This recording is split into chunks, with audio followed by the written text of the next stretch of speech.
हुक्मरान बैठे वो महंगाई तो काबू करने आए ही नहीं थे। ये वो अपनी शॉपिंग कर रहे हैं, सैर सपाटे कर रहे हैं, लोग मर रहे हैं तो मर जाए महंगाई, और वो ये हाल कर दे मुल्क का, और ये कहेगा कि जी हम बड़े तजर्बाकार हैं।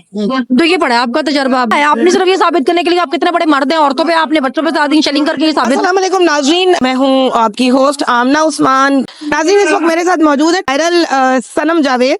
सनम, महंगाई जो है वो उसका जिन कहते हैं ना कि बोतल से बाहर आ गया, क्या कहेंगी? जाहिर है क्योंकि जो हुक्मरान बैठे हैं वो महंगाई तो काबू करने आए ही नहीं थे, उनको महंगाई की पड़ी नहीं है, वो बारयाशियां कर रहे हैं, मतलब महंगे होटल्स में रह रहे हैं, इनका पर डे रेंट भी $5,000 है। तो उनको क्या लगे महंगाई मुल्क में क्या हो रहा है, लोग मर रहे हैं, खाने को नहीं है, वो एक आटे के बैग के लिए लड़ मर रहे हैं एक दूसरे से को, उनको पता ही नहीं है। उनको उन्होंने काबू तो तब करेंगे ना जब उनको फिक्र होगी। तो वो उनको $35,000 के 3 बैग मंगाए हैं कल, तो मरीम नवाज शरीफ के लिए। हाँ जी, तो उनको क्या पड़ी है, उनको नहीं पड़ी है, वो अपनी शॉपिंग कर रहे हैं, सैर सपाटे कर रहे हैं, लोग मर रहे हैं तो मर जाए, उनको क्या। नॉर्मल जो चीजें हैं इस्तेमाल की, चाहे मैं यूज करूं या आप यूज करें, हमारे लिए इस्तेमाल करना मुश्किल हो रही हैं। और इसी तरीके से पेट्रोल का भी यही हाल है, बिजली का भी यही हाल है, आटे का भी यही हाल है। कैसे रुकेगा ये सब कुछ? मुझे अंडों के रेट का नहीं पता था। एक दिन मैंने मंगवाने थे तो मैंने कहा कि ये तो 200 रुपए में 300 रुपए में आ जाते होंगे। तो मुझे फिर उन्होंने कहा कि भाई तुम कौन सी दुनिया में रह रही हो, अभी तो नहीं आते ये तो, अगर तुमको एक वो क्रेट उसका मंगाना तो वो पता नहीं 900 रुपए का कि 800 रुपए का। तो मैंने अच्छा इतनी महंगी होगी मैं चीजें, मतलब चीजें सोचा कि मैं अब अंडे नहीं खाती। हाँ, अंडे नहीं खाती क्योंकि ग्रोसरी इकट्ठी आती है तो आप एक एक चीज का हिसाब नहीं आपको होता। लेकिन अब क्योंकि बिल डबल होना शुरू हो गया तो हम कहते हैं कि लिया तो वही सब कुछ ही है, तो ये डबल कैसे हो गया है।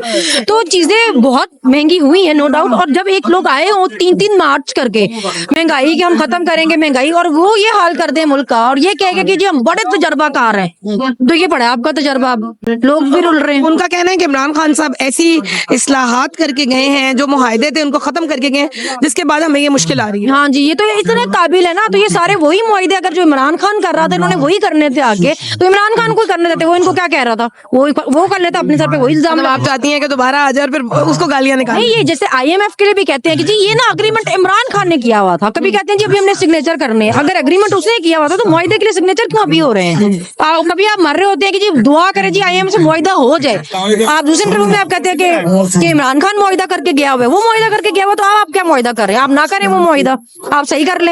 हम तो लास्ट टाइम भी इन्होंने इतना बुरा हाल किया हुआ था, यहाँ पे सब कुछ बंद और शेलिंग और गाड़ियां जिसका तोड़े। लिबर्टी चौक में, मैं लिबर्टी में थी जब यहाँ पे भी शेलिंग हुई है। फिर उसके बाद लेकिन ये कि यहाँ पे लोग काफी ज्यादा थे तो फिर वो भाग गए पुलिस वाले जो थे। मगर कोई इंसानियत तो नहीं ना है, आपने सिर्फ ये साबित करने के लिए आप कितने बड़े मर्द हैं, औरतों पे आपने बच्चों पे साथ शेलिंग करके ये साबित करना था।